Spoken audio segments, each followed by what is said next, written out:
This is a quick start guide for the Walkup Music DJ app. Before we jump into the app overview, we need to make a quick detour and add some voices to Apple's iOS accessibility settings. We're going to download a couple of voices to ensure we get the highest quality announcer voices available. Each voice is between 100 and 500 megabytes, so you may want to use Wi-Fi for this setup. Let's open up Apple's Settings, Accessibility, Read and Speak, Voices, English, Voice. Select voices that state Enhanced or Premium. The ones we feel work best for announcing are Samantha Enhanced, Tom Enhanced, and Zoe Premium. Click on the cloud icon with the down arrow to download them locally so you can use them in the app anytime. Keep in mind, these voices still need to go through our mixer, so what might appear as dull will be tuned up to announcer quality. For example, here is Tom Enhanced from Apple. Now batting, number 3, Skylar Z. And here is Tom Enhanced after being run through the stadium filter. Now batting, number 3, Skylar Z. On first open, we are presented with an introduction screen. It touches on a couple major components of the app. The notion of a roster, a semi-permanent team list with all available players. You can add the players one at a time, or you can import them from a CSV file. This roster is used to build the lineup. The lineup is a temporary game day list of who gets announced when, a drop and drag reordering, the ability to bench and unbench players, and remove and add players. This list can be wiped without losing the core roster data. The music selected and announcement types are shared with the roster, so you can reuse those preferences over and over. The mixer works with your voice, pre-recorded voices as well as Apple's music to punch it up and give it that pro sound. A disclaimer about the permissions for allowing the microphone as well as Apple Music access if necessary. Let's get started by pressing dismiss. The app's navigation is built with redundancy in mind. There isn't a swipe or button that doesn't also have a menu equivalent. If you are a menu person, we have you covered. If you are a swipe person, we also have you covered.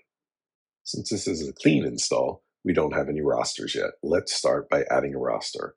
We'll put an emoji for a bee and we'll call the name Sting. Now that we've established a roster, let's add some players to it. The first player we're going to add, we're going to put number 3 and we're going to name it Skylar Z.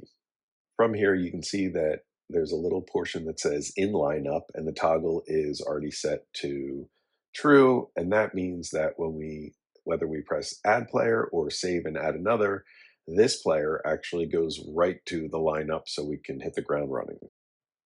We're going to add another player, number 2, and the name Josie. And let's keep going at it. 14 and the name Amy, and 18 and the name Daisy. Now we have a couple players that we can mess with in the roster. Once we select our music, we can actually move the start time to a place where we think will be best suited for the walk-up song. The clip duration is set in global settings. Right now, everything's to 15 seconds by default. We are now in the lineup view or the batting order view, depending on the sport.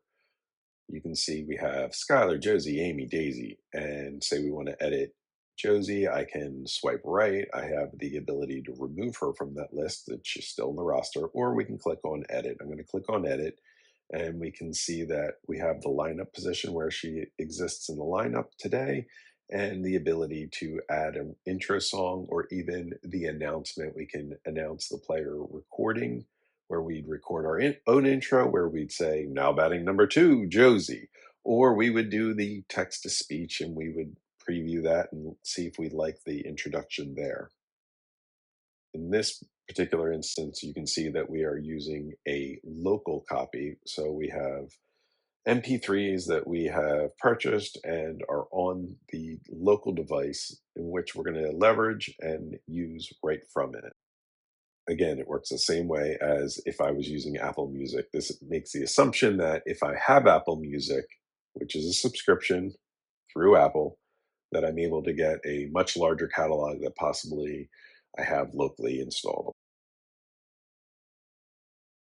Now I'm going to quickly bench Josie by swiping left, and I'm going to unbench her, and then I'm going to remove Amy.